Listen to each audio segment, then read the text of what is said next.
My name's Bill from Symphony Bolts. I'm here to tell you about our latest bolt, which is Sweet Symphony. I will take you around the bolt and show you various different things about the bolt, what to look for in a bolt, and how we do things. And at the end of the vlog, we will show you the pictures of the bolt as it's being painted at the paint shop. When looking for a bolt, there's a few things that you need to look for to make sure that what you're getting is sound. We'll start with the welding. This bolt has been made by Aquarius, and if you look at the welding, you can't actually see it. You really must look for this when you're buying a new bolt, because a lot of the welds on the here are all bumpy and all muck can sit in them, and then eventually it will rust from here because the bacteria will eat away at the paint and you'll not know it's there, and you'll get the rust spots. And if you look at these look as though they was moulded there. All the welds, every one of them. Perfect. It doesn't matter where you look on the bolt, you will see that the welds are absolutely stunning. Like this grill looks as though it was actually in the part of the steel that was put on the side here. In actual fact, there's a hole cut out that was in, this has been welded, and it just looks like it's been there all its life. Go down the bolt, you will see along here, there's just perfect, no flaws. Again with these, it's just excellent. This is our new bolt, it's Sweet Symphony, and it's a red metallic, although you can't see it because the sun's not out and we haven't got very good light in here. The front end is like a Viking ship really, it's stunning. You need to actually see this from the front to see just what I mean. However, if we walk upstairs and have a look at it from the front, beautifully done.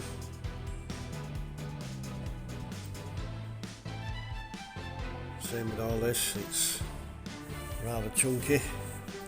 All the welds again, perfect.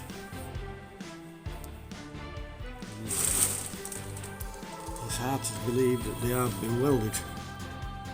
I think they was moulded. Right, we shall go on board. Be some pictures of the bolt before we did all this. It's just got the ballast in. The ballast is in, the floor's been put down, and we've had it foamed and the first fix electrics, as you can see. Then also on the bolt, this is very important. When you first get a bolt, you only tend to paint the outside.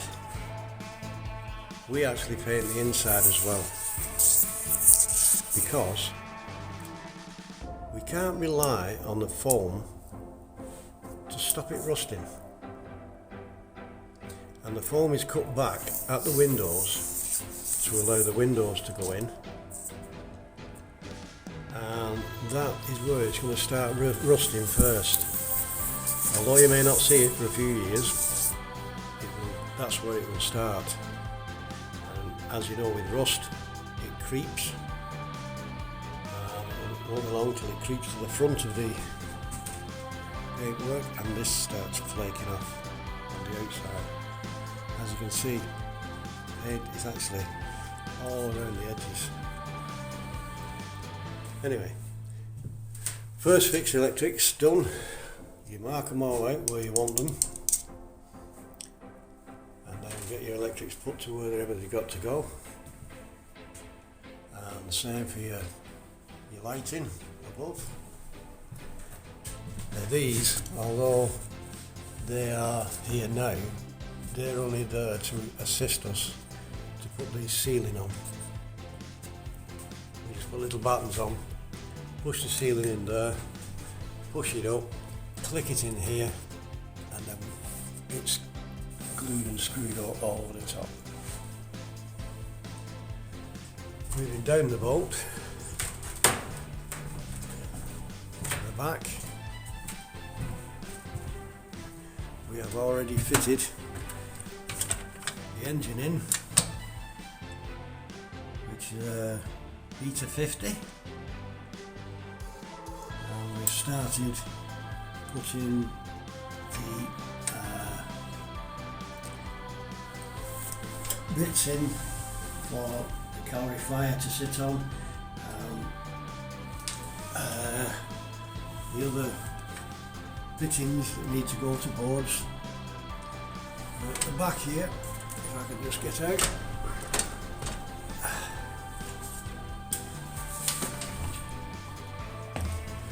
we've actually changed the design of the last boat to this. This is going to be like Captain Kirk's chair, if you like. We're going to have seats all the way around. All your controls there. There's more controls to go in yet.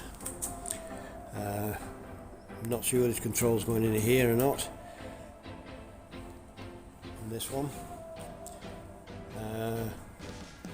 We've put things on it to protect the paint while we're actually working on it. I've made the back end bigger than normal, so we can have seats here at the back. There's no point in Captain being there on his own. Now then, these lockers are dry lockers. Most narrowboats, they're wet lockers, but these are dry lockers. And the reason for that is, when you take your seats off, you can put them in here knowing that they're not going to get wet. With a wet locker, water does go inside, it's damp in there all the time, and your seats will go mouldy and all that sort of stuff. So these, this one and the one over there, are actually dry lockers.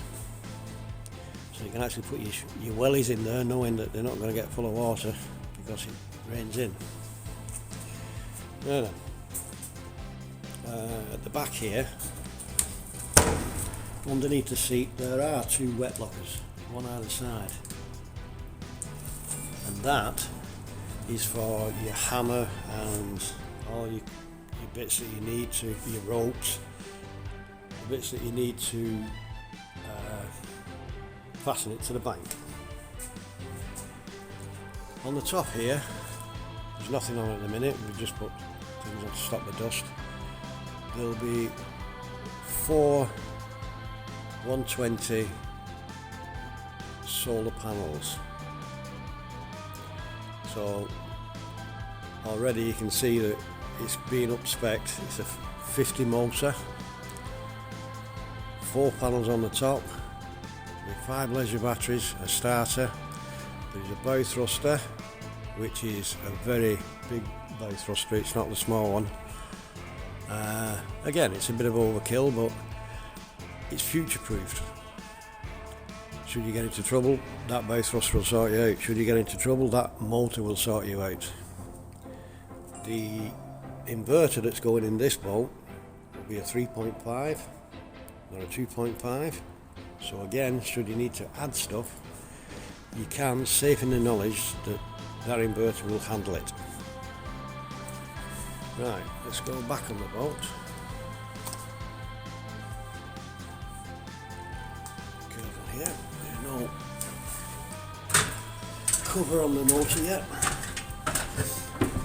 Right, at the bottom, as you can see, we have started putting panels on. Okay. Just wipe it down here.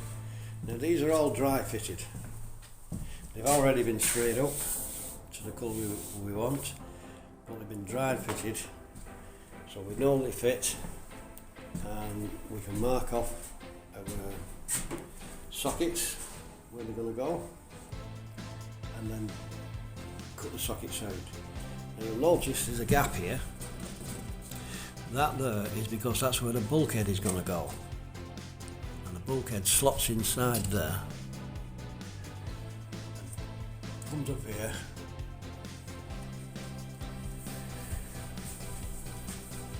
That there at the bottom, that's where your water tank is going to go. Under here. And as you can see, it's all been formed out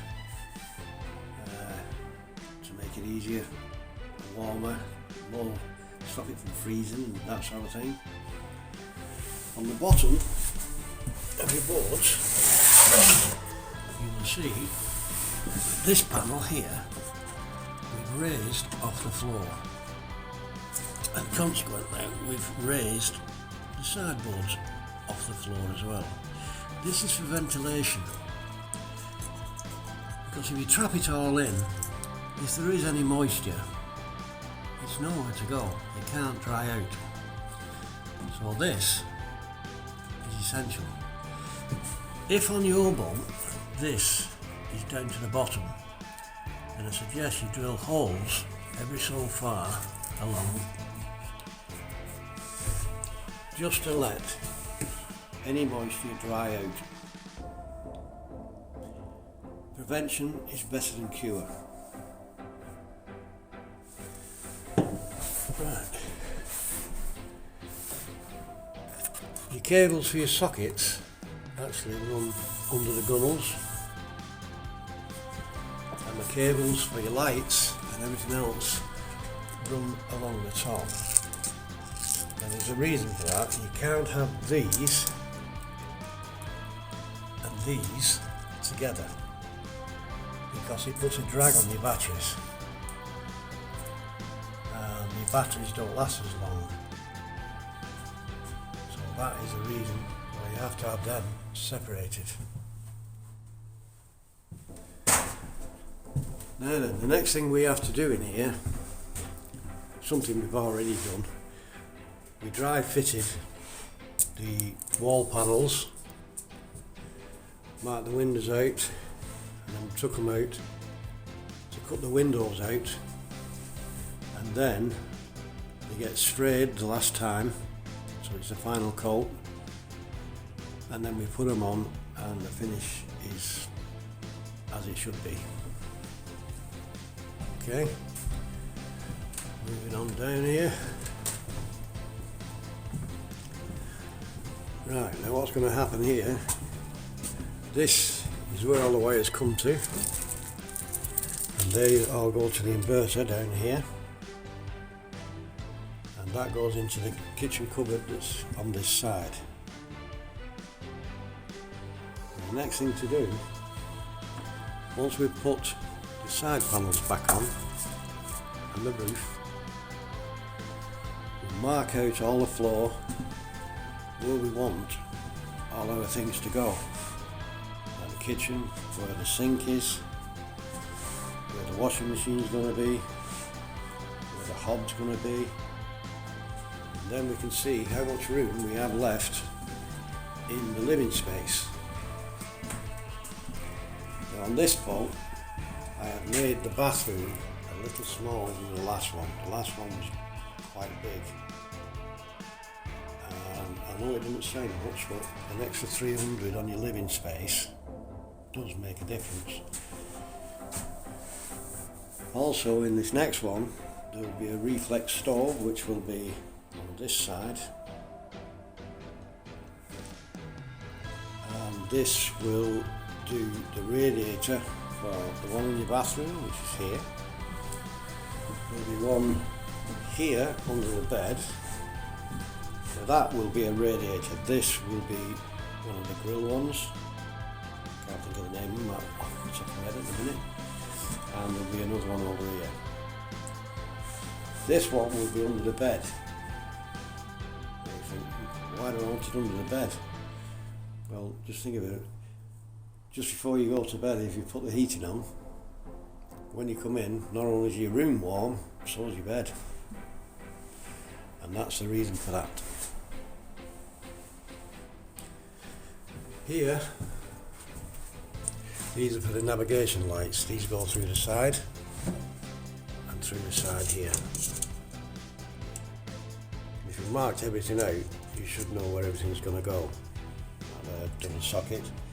And here, this one, this will be for a phone charger. There we have the light switch.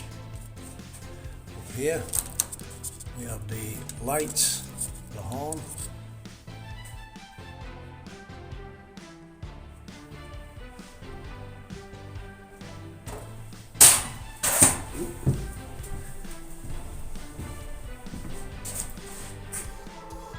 Down here you'll see all the panels that we put on. These are already finished, they just want the sockets cutting out of them.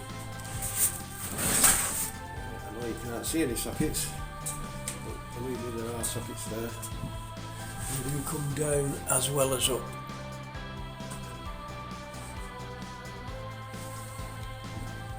The plumbing will come all the way down this side, stopping off at your sink, and then the sink in the kitchen, and we'll go through there, into the board at the back of the engine room, and go to the calorifier.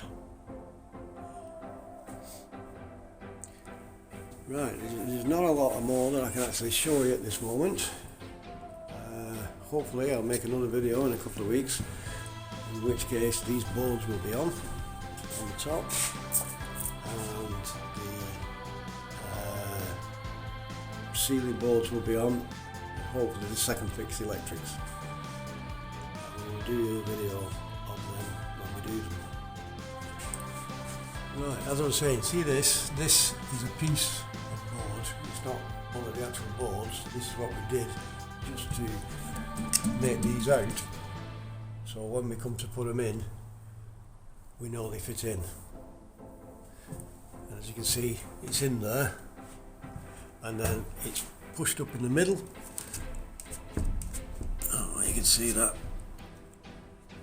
And it just clips into them sides, so that holds it up sufficiently until you get your props underneath, and then you prop it up and screw it to these battens. Now, you don't screw it to all the battens, otherwise you'll have millions of screw holes everywhere.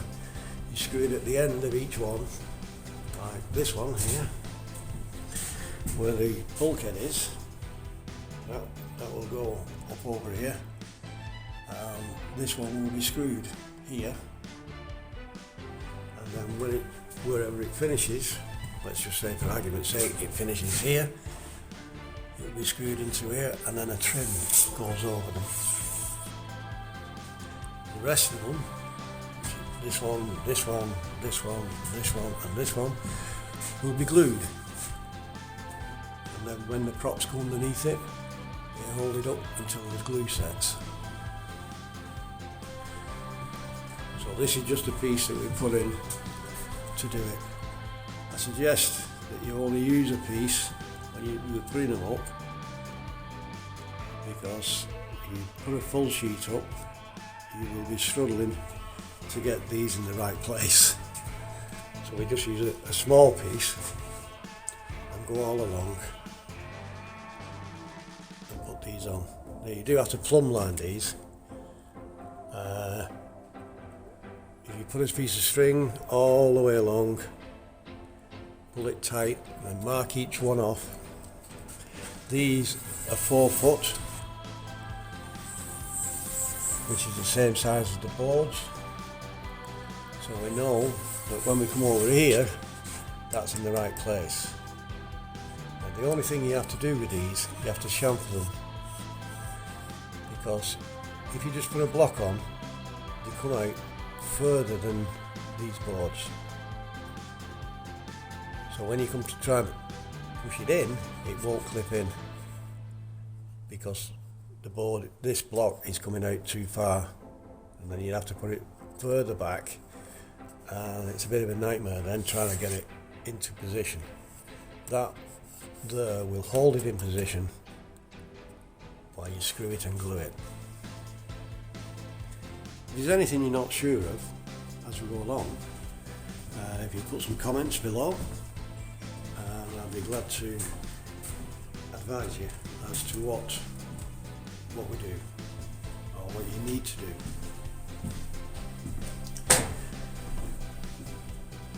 And that is it.